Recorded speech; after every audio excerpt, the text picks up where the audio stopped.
పెంపుడు జంతువు లేదా పక్షిని ఎలా కొనుగోలు చేయాలి? పూర్తి వివరాలకు చదవండి రేపటి సాక్షి దినపత్రిక. ఈరోజు యొక్క విలేకరుల సమావేశం యొక్క ముఖ్య ఉద్దేశం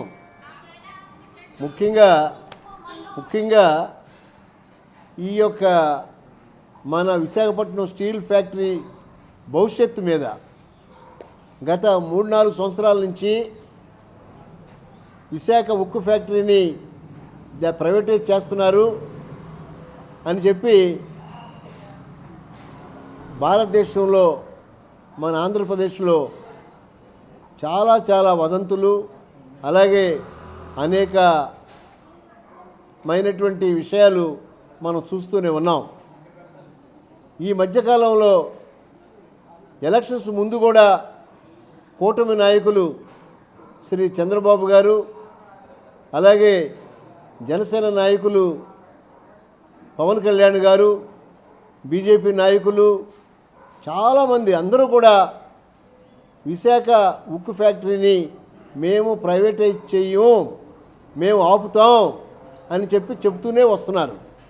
కానీ ఈ మధ్య నేను పార్లమెంట్లో విశాఖ ఉక్కు ఫ్యాక్టరీ గురించి దాన్ని ప్రైవేటైజ్ చేయొద్దని చెప్పి నేను ఒక ప్రశ్న వేయటం జరిగింది. ఆ ప్రశ్నకి జవాబుగా పంకజ్ చౌదరి గారు అనేటువంటి minister of state for finance, ఈ పంకజ్ చౌదరి గారు అనేటువంటి minister of state for finance వారు రిటర్న్గా నాకు రిప్లై కూడా వారు ఇవ్వటం జరిగింది. ఈ లెటర్లో ఉన్నటువంటి సారాంశం ఏంటంటే, ఎట్టి పరిస్థితుల్లో ఏంటంటే గవర్నమెంట్ పాలసీని బట్టి డిస్ఇన్వెస్ట్మెంట్ చేయటం పక్కాగా చేస్తాం. తర్వాత నాన్ స్ట్రాటజికల్ మరి ఆ యొక్క ఫ్యాక్టర్స్ని చూసి తప్పనిసరిగా విశాఖ స్టీల్ ఫ్యాక్టరీ అయితే ఖచ్చితంగా ప్రైవేటైజ్ చేసేటువంటి అంశాల్లో ముందుగా ఉందని చెప్పి వారు ఈ ఆన్సర్లో ఇవ్వటం జరిగింది. ఈ ఆన్సర్ని ఇచ్చిన తర్వాత మా విశాఖపట్నం ప్రజలకి, ఉత్తరాంధ్ర ప్రజలకి, ఆంధ్రప్రదేశ్లో ఉన్నటువంటి ప్రతి ఒక్కరికి కూడా నా విజ్ఞప్తి ఏంటంటే, ప్రైవేటైజేషన్ ఆగటం లేదు. కాబట్టి మనమందరం కూడా విశాఖ ఉక్కు ఫ్యాక్టరీ అనేది ఎన్నో త్యాగాల పునాదుల మీద కట్టినటువంటి ఫ్యాక్టరీ. ఎంతోమంది 40-45 మంది ఆ విశాఖ ఉక్కు ఫ్యాక్టరీ గురించి మరి వాళ్ళ ప్రాణాలు వాళ్ళు బలి తీసుకుంటాం జరిగింది. ఇన్ని రకాలుగా కష్టపడి తెచ్చుకున్నటువంటి విశాఖ ఉక్కు ఫ్యాక్టరీని ఈరోజు భారత ప్రభుత్వం వాళ్ళు మరి ఎప్పుడో ఎంత తొందరగా అయితే అంత తొందరగా వాళ్ళు ప్రైవేటైజ్ చేయడానికి సిద్ధంగా ఉన్నారు. ఇదందరూ కూడా ఈ సిద్ధంగా ఉన్నటువంటి పరిస్థితుల్లో మనమందరం కూడా ఒక్కసారి ఆలోచించాలి. ఈ రోజున విశాఖపట్నం భవిష్యత్తే కాదు, ఆంధ్రప్రదేశ్ భవిష్యత్తు అంతా కూడా ఈ రోజున స్టీల్ ఫ్యాక్టరీ భవిష్యత్తు మీద ఆధారపడి ఉంది. ఈరోజు లక్షలాది మంది డైరెక్ట్గా ఇండైరెక్ట్గా స్టీల్ ఫ్యాక్టరీని నమ్ముకుని బ్రతుకున్నటువంటి కుటుంబాలు కోకొల్లలుగా ఉన్నాయి.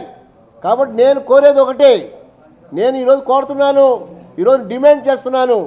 ఎలక్షన్స్ ముందు చెప్పినటువంటి ఈ చంద్రబాబు గారు, జనసేన అధ్యక్షుడైనటువంటి పవన్ కళ్యాణ్ గారు, బీజేపీ నాయకులు, కేంద్ర రాష్ట్ర నాయకులందరికీ కూడా నేను ఒకటే ప్రశ్నిస్తున్నా.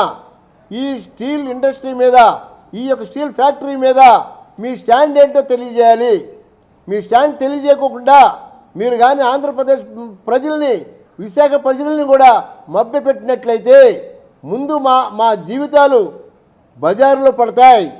లక్షలాది మంది జీవితాలు మరి ఈ రోజున ఏ ఆధారం లేకోకుండా పోయేటువంటి అవకాశం వస్తుంది. కాబట్టి నేను మీ అందరిని కూడా కోరుతున్నాను, తప్పనిసరిగా ప్లాన్ ఆఫ్ యాక్షన్ కూడా తయారు చేయాలి. నేను కూడా ఈ 4-5 రోజుల్లో ఉక్కు ఫ్యాక్టరీకి వెళ్ళి వారిని సంప్రదించి మళ్ళీ పార్లమెంట్లో మా పార్టీ నాయకులతో కూడా మాట్లాడి మా యాక్షన్ ప్లాన్ ఏంటో తయారు చేయవలసినటువంటి అవసరం వచ్చింది.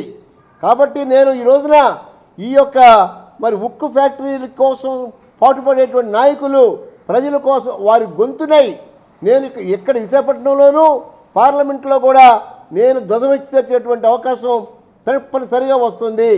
కాబట్టి మీ అందరికీ కూడా నేను మళ్ళీ విజ్ఞప్తి చేస్తున్నాను, మొన్న నేను చూశాను, మరి టీడీపీ రాష్ట్ర అధ్యక్షుడు పల్లా శ్రీనివాస్ గారు, విశాఖపట్నం ఎంపీ అయినటువంటి శ్రీ భరత్ గారు, వారు మేము ప్రైవేటీకరణ ఆపుతాం, లేకపోతే రాజీనామాలు చేస్తామని చెప్పి పేపర్లో చదివాను. నేను ఒకటే కోరుతున్నాను, ఏమండి భరత్ గారు, ఏమండి పల్లా శ్రీనివాస్ గారు, మీరు అందరూ కూడా కలిసి రాజీనామాలు ఏం చేయక్కర్లా. ముందు మీరందరూ కూడా మీరు మీ సహకారంతో కేంద్రంలో మోడీ గారు ఎన్డీఏ ప్రభుత్వాన్ని స్థాపించారు. మీ యొక్క నిజంగా విశాఖపట్నం ప్రజల మీద, ఆంధ్ర ప్రజల మీద మీకు ఏమాత్రం అభిమానం, గౌరవం ఏమున్నా సరే మీరు నిజంగా మీ యొక్క కోఆపరేషన్ని మీ ఎన్డీఏ ప్రభుత్వం నుంచి మీరు తప్పుకుంటారా, లేదంటే ఈ ఆంధ్ర రాష్ట్ర ప్రజలకి మోసం చేస్తారా అనేదే నేను అడుగుతున్నా. మీరందరూ కూడా ఆలోచించండి. రాష్ట్ర ప్రజలందరికీ కూడా నేను విజ్ఞప్తి చేస్తున్నా, ఈ విషయంలో ఎవరు ఏమనుకున్నా పర్వాలేదు, నేను మీ అందరికీ కూడా విన్నపం చేస్తున్నాను. ఇది రాష్ట్ర ప్రజల భవిష్యత్తుని, విశాఖ ప్రజల భవిష్యత్తుకి సంబంధించినటువంటి విషయం కాబట్టి నేనే స్టీల్ ఫ్యాక్టరీ గురించి పార్లమెంట్లో అడిగిన ప్రశ్నకి ఈ జవాబు వచ్చిన తర్వాత నాకు చాలా చాలా బాధగా, ఆవేశంగా ఉంది. కాబట్టి ఇది ప్రజల ముందు ఉంచాలనే ఉద్దేశంతో ఈ రోజున మీ ముందుకు వచ్చాను.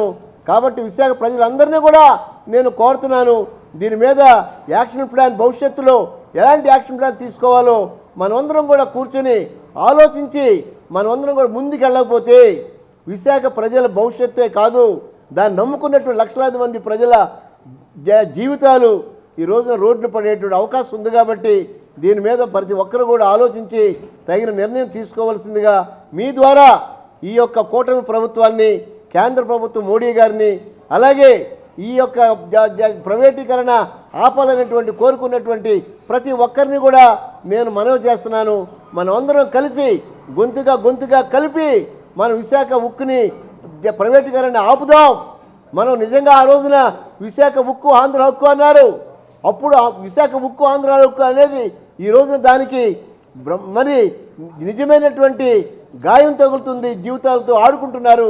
మనం అందరం కూడా కలిపి ఒక ఉద్యమాన్ని నడిపి మనం కానీ ఆపుకోకపోతే మన భవిష్యత్తు అంతా సర్వనాశనం అవుద్దని మీ ద్వారా ప్రతి ఒక్కరికి కూడా నేను తెలియజేసి మరీ యాక్షన్ ప్లాన్ కూడా మా పార్టీ తరఫున కూడా నేను మాట్లాడి ముందుకు వస్తానని చెప్పి మీ ద్వారా తెలియజేస్తున్నాను. Thank you very much. మీరు అడగండి బాబు, ప్రశ్న అడగండి. ఇదిగోండి లెటరు.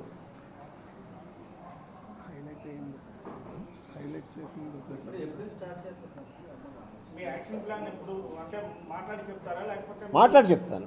ముందు స్టీల్ ఫ్యాక్టరీకి వెళ్ళిన తర్వాత మాట్లాడి మా పార్టీ నాయకులతో కూడా మాట్లాడి తొందరలో ఈ 3-4 రోజుల్లోనే నేను వెళ్దామని అనుకుంటున్నాను. వెళ్ళి మాట్లాడిన తర్వాత ఇదిగో ఇచ్చిన లెటర్ కూడా చూపిస్తాను వాళ్ళకి. ఈ లెటర్ కూడా స్టీల్ అథారిటీ వాళ్ళకి చూపిస్తాను, అక్కడ ఉన్నటువంటి నాయకులందరికీ కూడా చూపిస్తాను. ఇది నిజంగా చెప్పాలంటే ఉద్యోగాలు చేసుకునేటువంటి వేలాది మంది వాళ్ళ జీవితాలు నాశనం అయిపోతాయి.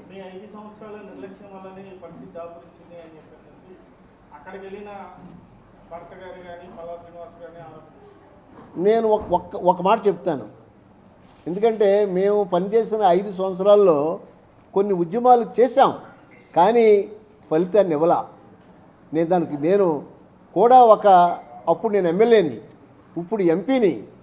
అప్పుడు నేను దీనికి సారథ్యం వహించేటువంటి పరిస్థితి నాకు లేదు. ఈ రోజున నేనే సారథ్యం వహిస్తాననుకుంటున్నాను. నేనే దీనికి సారథ్యం వహించాలని కోరిక నాలో ఉంది. అది మీ ద్వారా చెప్తున్నాను.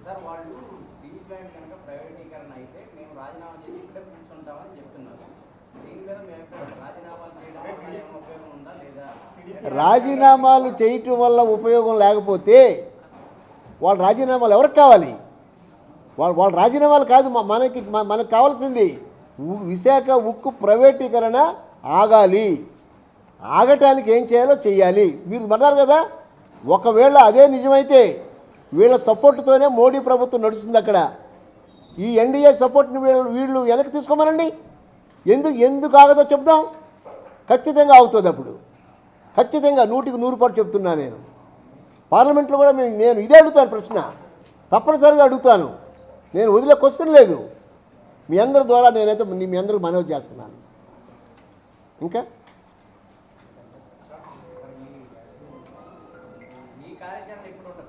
అదే మరి నేను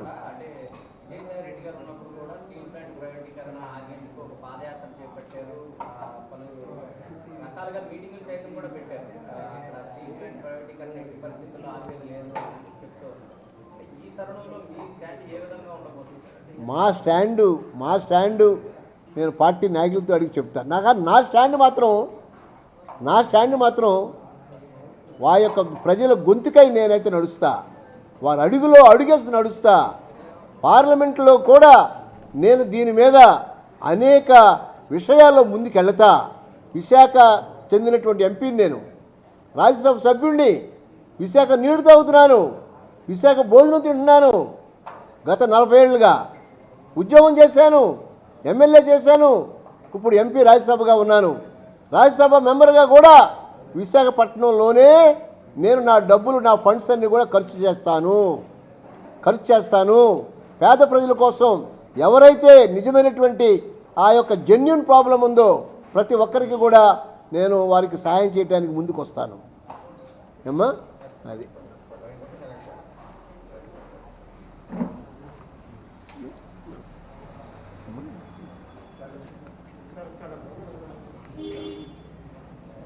ఇదే మీకు ఉదాహరణ అండి.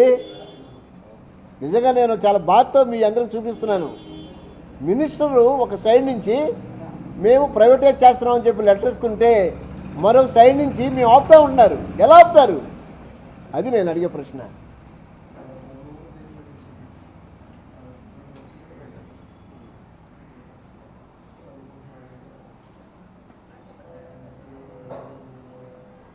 ఇవి మీరు తీసుకొని చదివి ఒకసారి పెట్టుకోండి సార్ చెప్పినట్లా.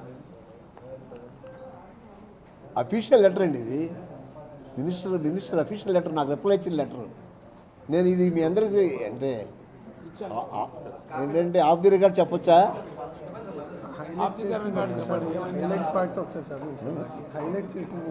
ఇదిగోండి, 2 లైన్లు చదువుతాను, వినండి మీరు. 2 లైన్లు చదువుతాను. PSC in the non-strategic sectors shall be considered for the privatization where feasible, otherwise such enterprises shall be considered for closure. Steel manufacturing falls in a non-strategic sector. దీని అర్థం ఏంటంటే మన స్టీల్ ఫ్యాక్టరీని నాన్ స్ట్రాటజిక్ సెక్టార్లో పెట్టడం వల్ల ఎలాంటి industries అన్నింటినీ కూడా ప్రైవేటైజ్ చేయాలి, లేదంటే క్లోజర్ చేయాలి అనేటువంటి క్లియర్గా రాసింది. మీకు అంతకన్నా మీకు ఉదాహరణ ఏం కావాలి? ఏమండి చెప్పండి. This is very serious matter. ఇది విశాఖకి జరిగినటువంటి గొప్ప, ఇది ఒక గాయం.